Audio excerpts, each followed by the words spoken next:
Good afternoon, everybody. I'm Winston Kelly with the NASCAR Hall of Fame and Motor Racing Network, and it's my pleasure to welcome all the media and people from Hendrick Motorsports and throughout the NASCAR industry for this monumental day in NASCAR history. It is entirely a historic occasion as one of our greatest ever begins the process of stepping away from full-time competition. I'm not one to say the greatest ever in any sport, whether we're talking about Babe Ruth or Hank Aaron, Bill Russell, Kareem Abdul-Jabbar, or Michael Jordan. But I believe people like that are among the benchmarks to which future generations aspire to be. And while I won't enter into the debate of who the greatest of all time is in NASCAR, I would suggest that we would be hard-pressed to find anyone in the industry that's knowledgeable about NASCAR who wouldn't put Jimmie Johnson on NASCAR's Mount Rushmore of drivers. In fact, the debate might be, who's the fourth? But for all of Jimmie's accomplishments in NASCAR, I think the impact that he has made and his legacy, in my opinion, will be just as much for what he has done off the track as what he has done for the sport, as well as what he has done in the sport. And perhaps most notably, his class, his character, and the respect for all and respect that others have for him, and the respect that he has exhibited, win or lose, in good times and bad. And on top of that, he's an incredible father and devoted husband, which I'm confident we've all witnessed over the years. I've said numerous times how much I appreciate that Jimmie treats each of us the same today as we as we close out what is clearly a lock on a first ballot NASCAR Hall of Fame inductee, as he did in 2000 and 2001 when he won a grand total of one race and four top five finishes in 64 starts. To me, that is character. That is class. And without further ado, it is my pleasure to invite Jimmie's daughters, Genevieve and Lydia Johnson, to please join me on the stage. Girls, please join us.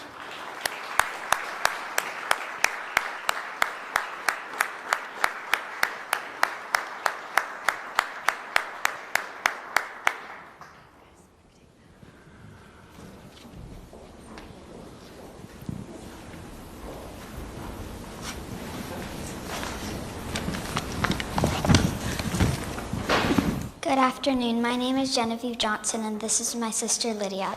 On behalf of our entire family, we would like to thank you for all being here. Today is a very special announcement.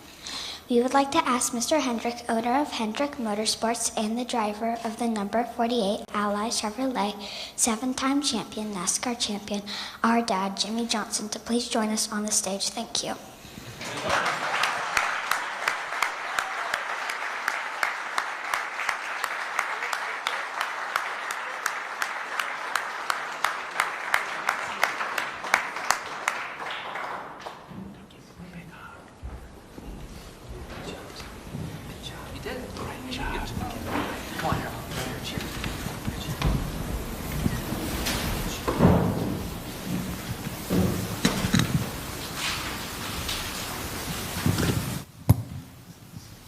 Thank you, ladies. That might say it all about what we were talking about. And as you might imagine, that's how Jimmie wanted it. Family has always been at the top of the list. And while I'm tempted to ask certain questions about this process, I think I'm more interested in what happened when you told the girls. What was their reaction? What did they say? Yesterday, we were having breakfast, and I've shown the girls the video that we pushed out on social media. And breakfast is a very important part of the day and a very focal point for my kids. And Lydia was midway through her pancakes when I started the video, and could not really be bothered by the video and wanted me to pass the butter. So your retirement announcement was trumped by butter. It was, and she is a big fan of butter. And the press conference was just trumped by what? Makeup? Makeup, yes, yes. So the makeup that we put on occasionally, Winston doesn't need it, he looks so good. But Lydia, they opened up the makeup bag upstairs and Lydia's eyes about popped out of her Her head. eyes got this big. So we know where her focus is. What Genevieve say?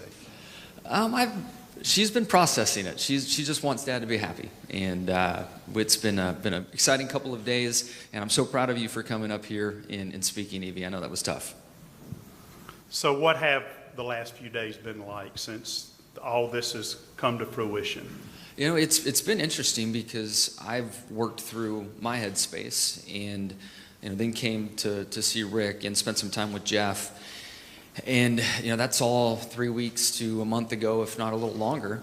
And I'm a little further down the road, and so excited to be where I am today, and be in this press conference today, and to tell everyone what my plans are. So I'm very excited, and just ready to get 2020 started. So the process has been interesting.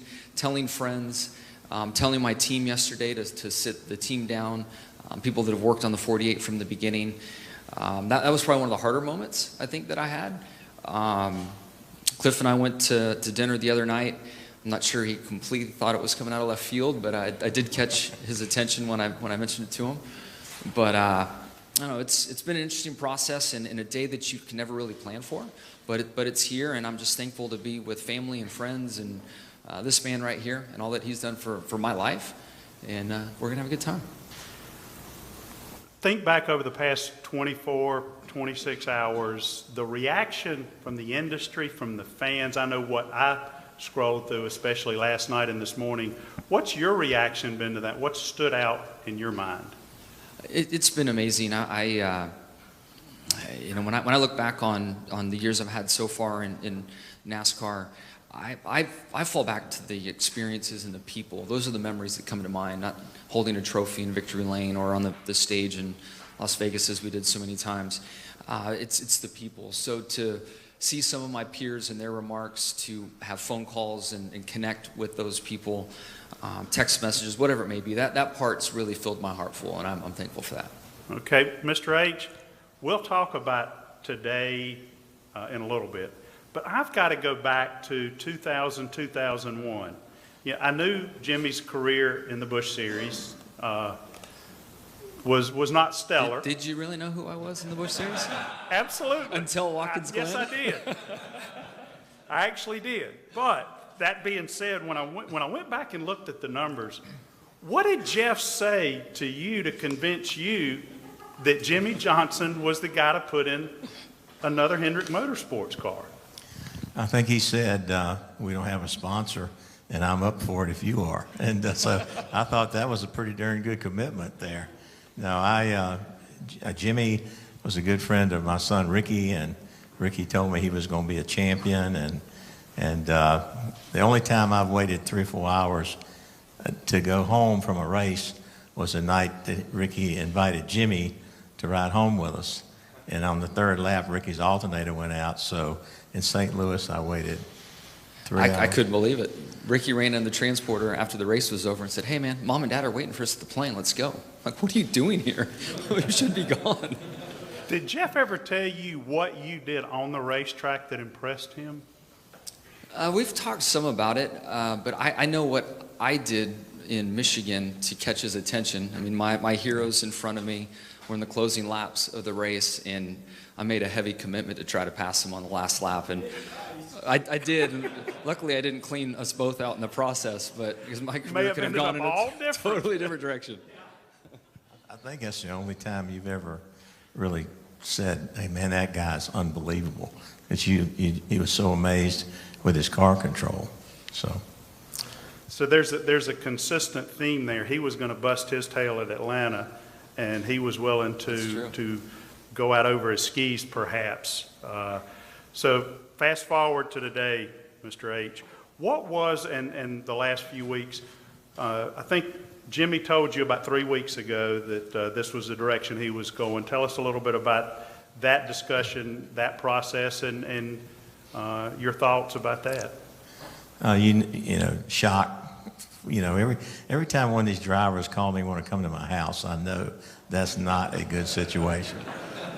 So But and Jimmy and I talked, and you know, I can think of a lot of stories about you, Mr. Gordon. Told you might need a microphone. But no, everybody knows Jimmy.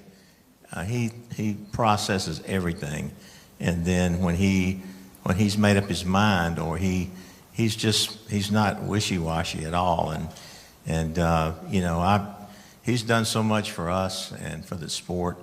I mean, if you just said, I'm gonna make a list of what the perfect driver would be, you know, from the talent to the ability to work with sponsors, athlete.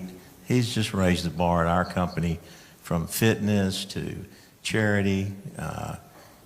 You know, it's unbelievable how perfect he is. And so I wanted, whatever he wanted, I wanted for him.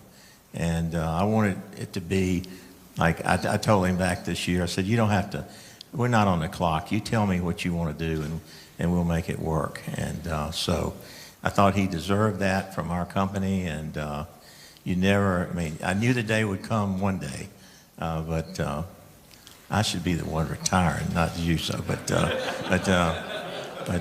no, it was.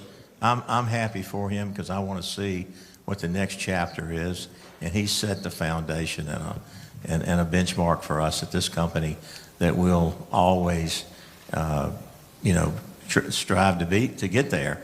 And he's not going to. He's going to be a buddy and a friend, and we're going to do things together. And we've been partners in business. So this chapter is going on, but you know, he's just an unbelievable person and an unbelievable friend. So he's not just a driver to me; he's family. You mentioned what he means to you personally, what he's meant to Hendrick Motorsports. How would you put into context what he has meant to the sport of NASCAR? Well, you know, when you're a voted athlete of the year, and you run marathons and triathlons, and I'm not sure I could have ever gotten, and probably people don't know this, but get drivers to want to get together and debrief. You know, Jimmie said we should do that, and they did it. Everybody came. That's where it started in our sport. He was the guy that put that together. And I just think when you look back at a 7-time champion that did it right, he represented the sport as a true champion. You never had to make an excuse for Jimmie Johnson. He was always on his mark. He never embarrassed anybody, and he just role model for kids, and a role model for drivers, and an athlete that I don't see in any kind of sport that is that much committed to what he does in his job, to his family. And so, I mean, he is, everybody knows it, and I see a lot of his friends here. He's a special guy, and on top of that, he's one of the greatest that's ever been in a car. So I just feel very blessed that I can have a guy like this that came along, and thank you, Jeff, for pushing me along. And I'm just very blessed to have known him and have him in that car and win all the championships and all the races that he's done for us. Well said. I'd like to open it up now to the media. Got a couple of microphones, one on each side. Please raise your hand, and when the microphone comes to you, please state your name and your affiliation, and we will start over on this side, and we'll try to go back and forth. Jordan Bianchi, The Athletic. Jimmie, what was the tipping point when you finally realized, I'm going to retire, this is what I want to do, and I'm comfortable with my decision? Yeah, I mean, many of you that know me, I love to have a plan and like to think things through, and I did plenty of that through the kind of spring and summer, just knowing that I'd have to make a decision. In my mind, I felt like I needed to make a decision by the end of the year, and nothing really hit me kind of in the gut with the feeling that I wanted to stay or stop at the end of 2020. And then as the year went on and we roll into October, the feeling just became real. I mean, it really did, and it felt good to think about it. So, you know, it was such a profound moment that, you know, I really take it back to the moment in time where I knew I wanted to buy a ring for her. Like, it was just that strong in my stomach. It was like, wow, this is this is what I want to do. So I, of course, talked to Shani about it, and then, some time kind of goes on there, and then I speak to Rick and Jeff and just kind of think it through a bit more. And I feel very, very good about my decision, and it's time, and it showed up. And I feel so fortunate that it showed up to me in that way. I've talked to greats like Rusty Wallace and Mark Martin, Jeff, Dale Jr., and everyone's had their own journey, and some of those guys, maybe set a date and left before their heart really wanted to leave, or a lot of other athletes, their time is called, and they don't have that opportunity to pick their moment. And I feel very blessed and fortunate to have this opportunity. So, you roll that all up, and it just feels right, and I'm ready. You got 3 more over here. If there's others over here, raise your hand. Start with Nate, and then go to Alan and Dustin. Nate Ryan, NBC Sports. Jimmie, that moment yesterday when you said you unfortunately interrupted Lydia's pancakes, it sounds like a moment where being a dad maybe supersedes being a NASCAR driver. How many moments have there been like that recently where maybe it's occurred to you that family was a big reason and kind of weighed in the decision, and how much did your daughters and Shani kind of impact this? Yeah, absolutely. At the end of the day, this is about time. And I guess when I look at next year, I've been dreaming of racing as much as I could for 40 years. I started racing dirt bikes at 5, and I've chased this that whole way. And we waited to start our family a little bit later, just trying to be smart with timing in some respects. But I know myself, and I knew that at some point that was going to really weigh on me, and I'm going to want to be around a lot more. And it's hard to believe that they're 9 and 6 now, and that much time has elapsed. But I've just had a fire in me to push for that and to stay at the track, and I still have that fire. And I am coming back next year. And next year is not a mail-it-in year. It is a year we're going to win races and compete for a championship. So, I know I can give what I need to this team for another year. And then after that, I'm ready to have some time back on my side and just have a better balance in life. Alan Cavana, Fox Sports. You touched on it a little, but yeah, we've seen the Jeff and Dale Jr. approach to retirement. We still see him at the track all the time, and we've seen the Carl Edwards approach to it. I don't know if we saw it. He's been gone. What do you hope retirement looks like for you in terms of racing or not? No, I'm wide open. This is not a retirement from driving race cars. This is slowing down from 38 weekends a year, and you certainly know the stress and pressure and grind that it takes. And 19 years in Cup, and then 2 years in the XFINITY Series, plus everything before that. Like, want a little more balance is really where that sits. But it's been a heck of a run, and we're going to keep going. Dustin Long, NBC Sports. Rick, here to your left. Obviously, big shoes to fill. When do you feel like you have to have something in place on who is going to be in the 48? And obviously, by 2021, your drivers will have a lot more experience. It'll be Chase's 6th year, Alex and Williams' 4th year with the organization. Do you look at a veteran guy like Jimmie, or is it something like the hottest shoe at the time? Yeah, I've already kind of picked the guy. Jeff Gordon's coming back. I told you were going to need a microphone. You didn't take it. No, listen, we got another year. Our company is really excited. We're going to put everything we've got behind all our cars, but Cliff and Chad sitting here, a big part of Jimmie's career and what he's done for this company.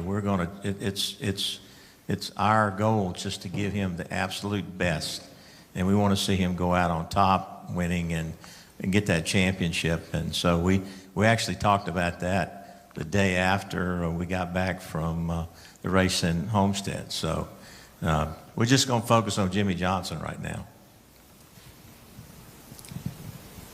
Jimmie, Ralph Shaheen from Speed Sport over here, pal. Obviously, you're still a very young man, and you haven't lost any of your speed behind the wheel. The wording on the press release was retiring from full-time NASCAR competition. Are there other events out there that as you look at your schedule, you say, if I am to do a one-off here or there, these are some events I'm, as a racer, very interested in possibly pursuing? Absolutely, and as you can see, Rick might just call on you in a retirement party to come to come be full time again. So, Don't without go to a France. doubt, this is not retirement from racing. This is stepping down from the 38 weeks a year that it takes to be competitive, and the time that goes with that. I would come back and drive Cup cars for Rick, without a doubt. I mean, all options are open, honestly, except IndyCar on fast ovals. I knew that was not going to happen. But I really look forward to, what might develop in, 12 months from now and see what opportunities might be out there. So I wouldn't mind going and getting dirty again. I know we have a history with off-road racing in the dirt, and, I'll just kind of wait and see. And most importantly, I feel like I need to take a deep breath and just see what kind of comes from there, and put my family first instead of racing first for once, and take it from there. Are there bucket list items for the family that you guys have to do something or go somewhere together? Yeah, we love to travel. I could see us trying to see and travel around the world, see places and travel around the world. It is so new, and we are still kind of working through that whole process. We don't know what 21 will ultimately look like for us. So good news, announcing early, we've got a year to kind of work through that stuff and see where we're going. Do we have other questions? Another one over here. Yeah, Adam Stern, Sports Bench Journal. Hey, Rick, how comfortable was Ally with this decision? And when they renewed about a month or two ago, did they know it was unlikely that Jimmie would stop after 2020, or was that another conversation you had to have with them recently? Well, we were up front with them. We told them they were hoping that Jimmie would run for 5 more years, but they knew that, and they were aware that could happen. And they're excited because I think you'll see Ally get behind him as a sponsor in his last year like you've never seen anyone send a guy out before. And so they're happy for Jimmie. They're not happy that he's not going to be there, but they're good with it. Got another one over here. Jimmie, Scott Fowler from the Charlotte Observer. Of all of those 83 points-paying Cup races that you've won so far in your career, which one do you think was the most significant, or the one that you value the most? For me, I go to the first. My dream was to be a Cup driver and to win a race. That was the top for me. So to be able to do that in my 13th start, my home track, that was a very, very special moment. That reminds me of the conversation I think I've heard. Tell the story of the first meeting you had with Lowe's, and I think it was the CEO, Bob Tillman, at the time. Bob Tillman, yes. What was that like? We had a meeting just across the street over here, Rick's old office area, and the Lowe's folks were there, and Tillman was waiting for me to arrive. I had a sponsor commitment for my Busch team and was just getting back to town from it. And Bob wanted to look me in the eyes and find out if I was really willing to man up and win a race for the company. And at that point, they hadn't won a race. And he literally stood across the boardroom table and put me on the spot, asked me if I thought I was able to win a race. And I dug deep and sat there, and I felt like I lied right into his eyes and said, "Yes, sir, I can." And thankfully, we delivered 83 times since. Win a race, check, times 83. Nate, and then Doug. Jimmie, I know you said you still have the fire to compete and do well next year, but what is the outlook for 2020, knowing that 2019, you didn't win, obviously didn't end, I think, the way you wanted it to. Is it win and make the playoffs? Is it win and make the playoffs and still contend for a championship? What is the outlook? And also, stemming off of that, did the 2021 car play in your decision at all, knowing that it's going to be a complete reset that year? Yeah, first of all, the outlook for next year is absolutely to win races and be in that Final Four. And if you're in the Final Four, the Championship Four, I should say, at Phoenix now, you've got a shot. And that is absolutely the goal for next year. I have the fire. Our team is getting stronger. I think Hendrick Motorsports as a whole, we've had a great evolution through the course of 2019. We have some new things coming our way for 2020. And just pulling back and looking at the opportunity this company has in 2020, and then myself with it being my final full-time year, that's a special opportunity. And that did kind of go into my thought process. In my head, which I've probably never shared, 20 years has always felt like a nice round number to be a full-time driver. I can see what 2020 looks like. I don't know, much like all of us in here, we don't know what 21 looks like. So it didn't play a role in my decision-making process, but when I'm looking around trying to find things to sway me one way or the other, it's like, man, 2020 just looks like an awesome opportunity. We got another one here with Doug, one over here, and then we'll come back. I think it was Jordan back there. Doug Rice, PRN. Jimmy, the converse of Scott's question, the one that got away that still gnaws on you when you wake up in the middle of the night. There's two. Okay. There's probably more than two, but Coke 600. For rookie year, Coke 600, I'm really soft at getting in the pit box. We lead 500 miles of that thing, Chad? 500 plus. And he's like, come on, buddy, get in the pit box harder. We got to get it in here. I slide through the box, come out in third or fourth, and work my way back to second, and left that one on the table. So that one I definitely remember. We need He two didn't microphones encourage me to up get in here. the box for years after that. He's like, hey, you just take your time. Come on in at your own pace. One other one is, and I still today swear that I should have 12 wins at Dover. Juan Pablo spun the tires on a restart and bailed and made me look bad, and I beat him to the start-finish line and got called on it. So that's another one that comes to mind. There's Mike Helton. There he is. You can protest. Mike, thought you were going to get away on this one. I think we had another one over here. It's Seth Egger kicking the tires. I actually have two questions, one for Jimmy and one for Rick. Jimmy, is there a specific track that you're going to miss going to? Man, I really do enjoy racing at all of them. I mean, I think it took me a little while to fall in love with the road courses, which is kind of odd with my background, but I really enjoy going there. Dover is always going to have a special place in my heart, but I don't, and it's so new, so I'm not sure what I'm going to miss, but first blush at it, there's nothing that I'm eager to get away from. I'm excited to go back and see these places, race at these places, see my fans, maybe my last Daytona 500. Some of these moments that are going to be out there are going to be really special, so my head's much more in that space. And for Rick, of his 83 wins, which one stands out to you the most? I think the first one. I think that's always the one that breaks the ice.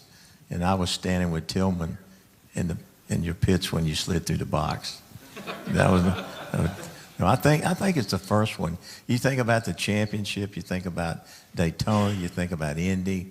I mean, you had so many wins, but the celebration when you win your first one, I think that's the one.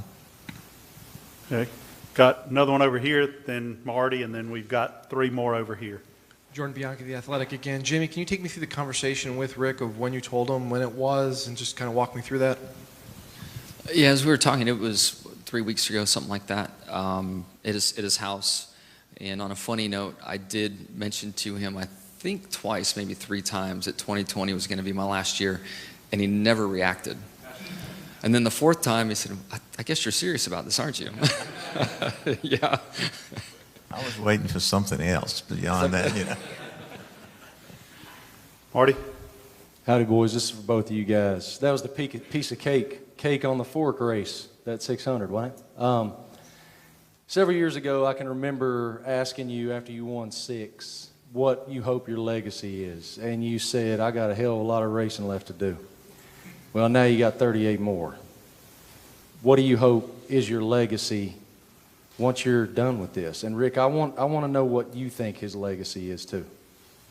Yeah, legacy-wise, I feel that I'm a people person, and I've built a lot of extremely meaningful relationships in this industry, in this garage area.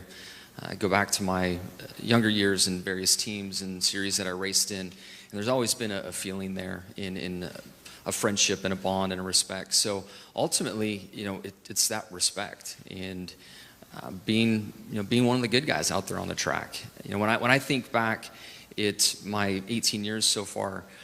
my mind goes to those memories and to the people that I share those memories with, not standing holding a trophy somewhere, you know. So it's much more that headspace of being remembered than stats. You know, it's more that heartfelt thing than stats.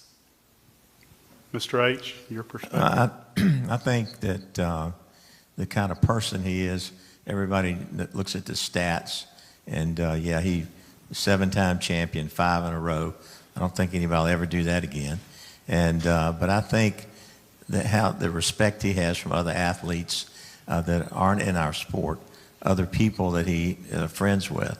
But I think when you can do it and do it right and win like he did and set records that probably no one will ever break, and nobody can say anything bad about Jimmie Johnson, on the track, off the track.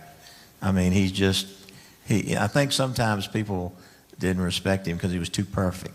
You know, that he didn't have that big edge, but he could win and do it like that and be, you know, a gentleman, race people clean, never had any problems.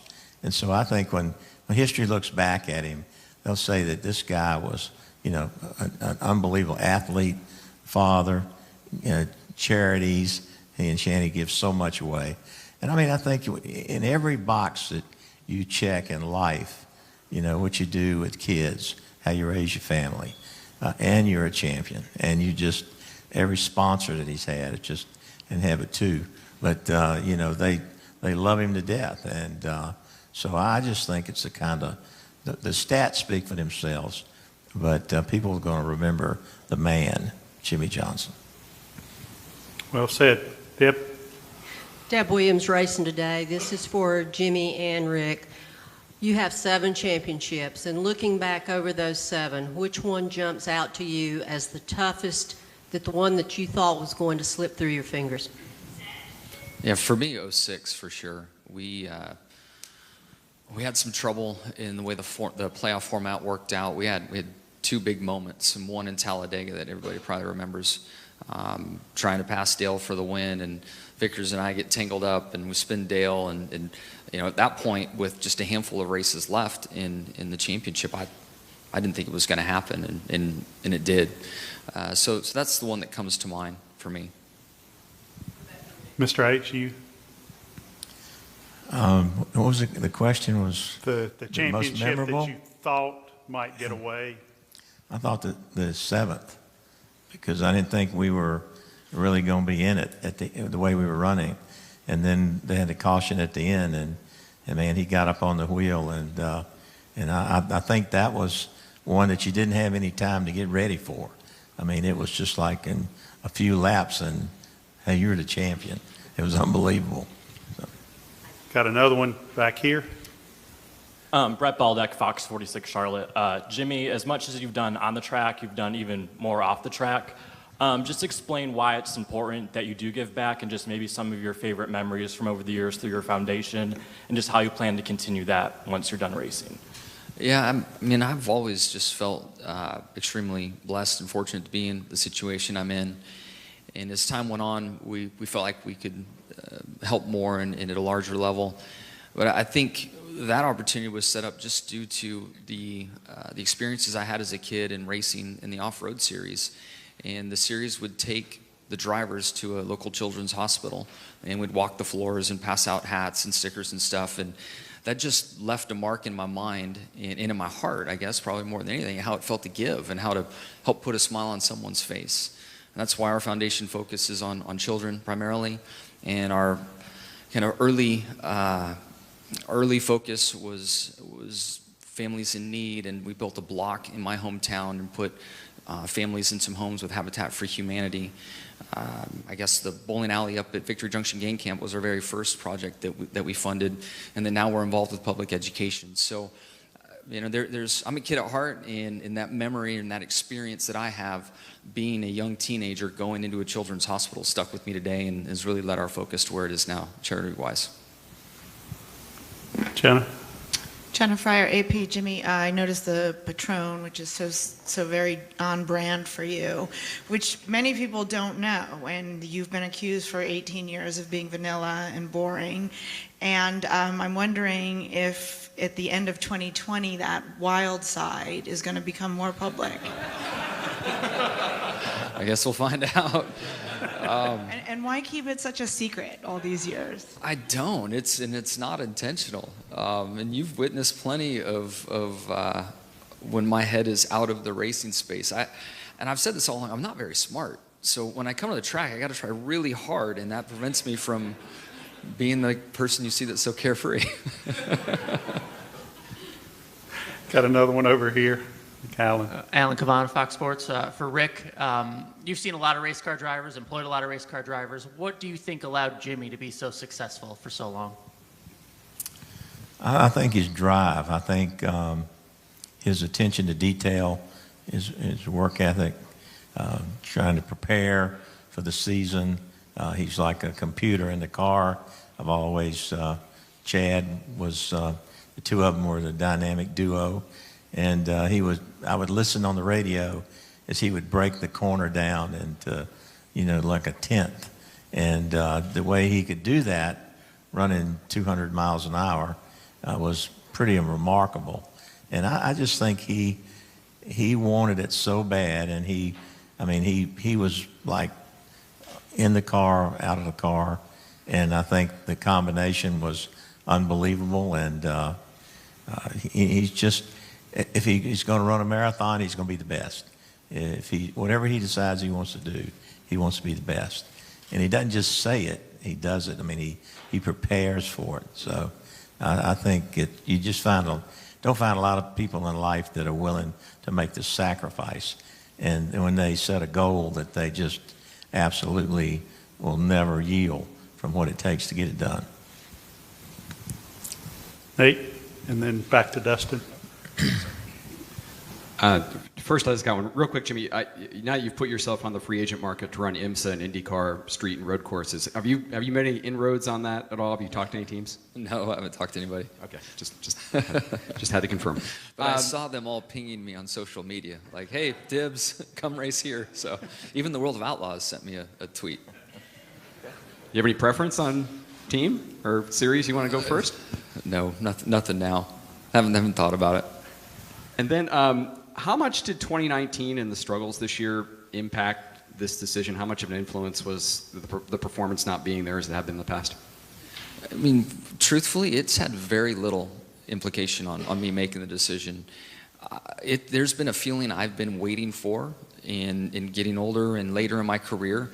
I've just been aware of it, and I've been waiting for that feeling to show up. And I didn't know when, and I didn't know why, but it did. And in my heart of hearts, it was not because of the struggles of the last couple of years. Life's a journey, as we all know. Motorsports is a ruthless sport, and it doesn't matter who you are. It can eat you up and spit you out the other side. And I feel so fortunate that I had just this magical moment for so many years, and in 5 in a row, the 7 championships that we had. The journey to get there was a long, challenging one, and we've joked about my stellar Busch Series career some. I feel like these last 2 years are kind of like I'm back in that Busch car a little bit. So, and I say that with a lot of respect to that moment in time in that Busch car, because that gave me a stronger work ethic. That lit the fire. That made me work harder. And then when timing was right and my opportunity was right, I took the most of that opportunity and made stuff happen. And I feel like that's coming. I feel like 2020 can be that moment for me. And these last 2 years are just part of that in building up for what could be a really special year. Hey, got time for 2 more, Dustin, and then last one will go over here.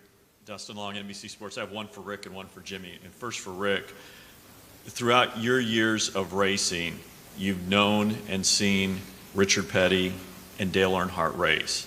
And I'm curious, what is one quality or element about Dale and one quality and element about Richard that you see in Jimmy? Not that they're all the same people, but what's one thing that you see out of Dale that you see in Jimmy, and one you see out of Richard that you see in Jimmy? Golly, I didn't see Richard race that much in his prime, but he was good everywhere. And Jimmie's been that way. Dale was a different driver than Jimmie. Jimmie has been more of a finesse driver. And I've always been amazed to watch him at a place like California, where he talks about drifting into the corner at 220 and letting the car slide up to the wall, and he's a half a second quicker than everybody else. And I think Dale was an intimidator, and Dale could figure out how to get to the end of a race and be in a chance to win it in every race. And Richard, I mean, I would like to have seen them all run together at their prime, but I think they're three different kinds of drivers looking back and remembering the talent that all of them had. But I think Jimmie has been like a machine that could really dissect a car like I never saw before. So I don't know if I answered your question, but it'd be hard to compare because they're different styles and different eras, and then a bias ply tire and a radial tire. It's hard to compare. Yeah, I didn't know if there's anything on or off the track that you saw between the two of them. Well, I think Richard Petty's a great ambassador. I can't believe at his age he still does what he does for our sport. I mean, he's the king and will always be the king. And I think Dale had a tremendous amount of fans that I was amazed when he passed the reaction the world had. So both of those guys really, they are legendary, and they made a mark, big mark in our sport.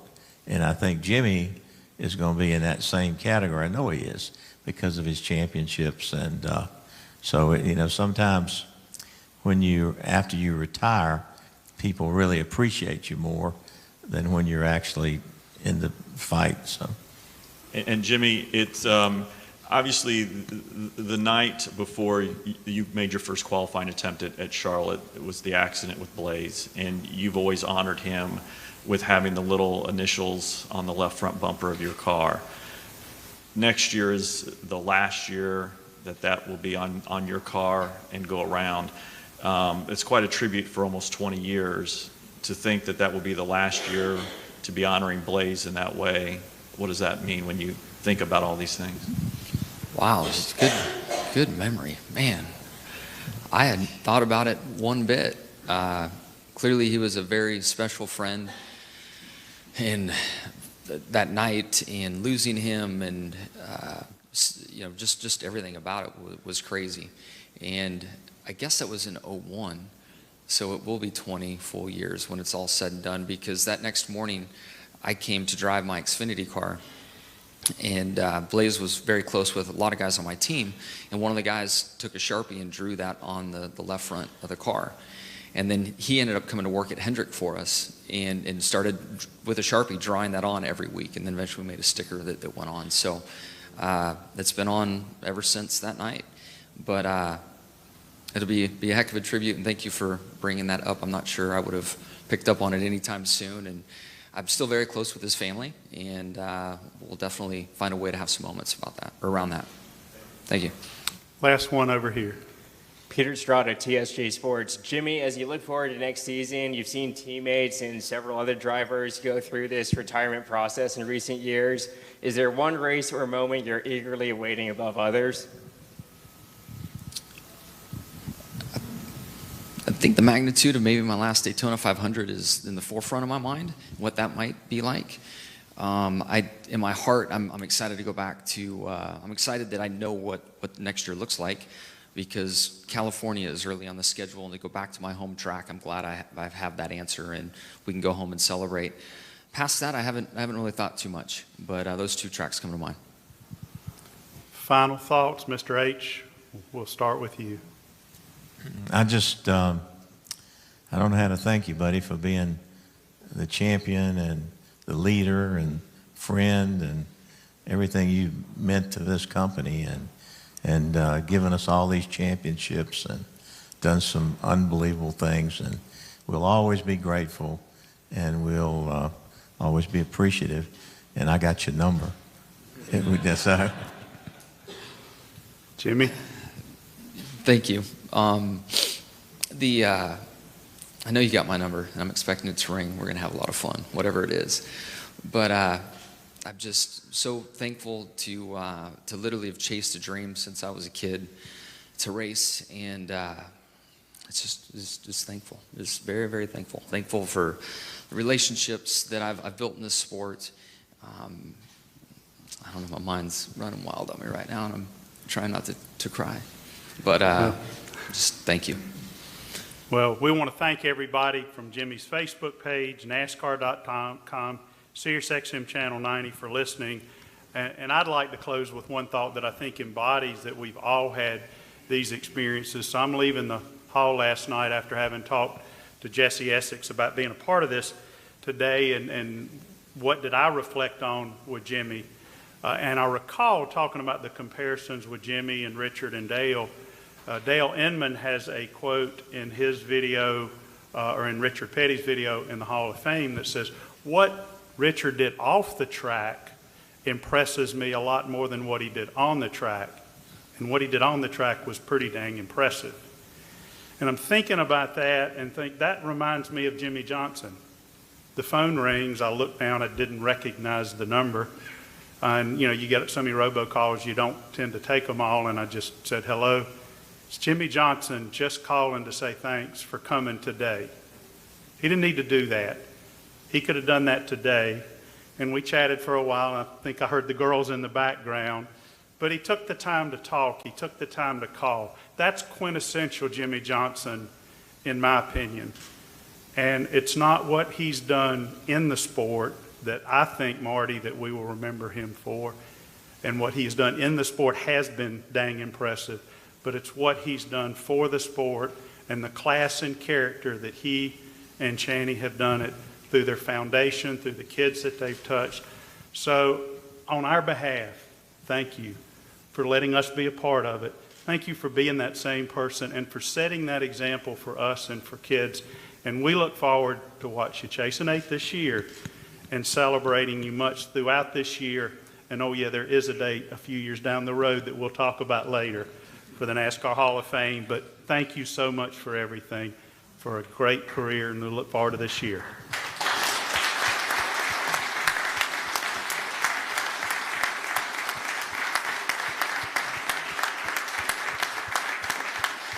I appreciate it. I do. And my friends, thank you all for coming and being here today. My family, of course, NASCAR, the press, everybody in this room. You know, I see a lot of very familiar faces, and I know some that couldn't make it, but you know, just a sincere thank you. It's been so much fun. We still have a great year ahead of us to have a lot more fun, and I just appreciate all of you. Thank you.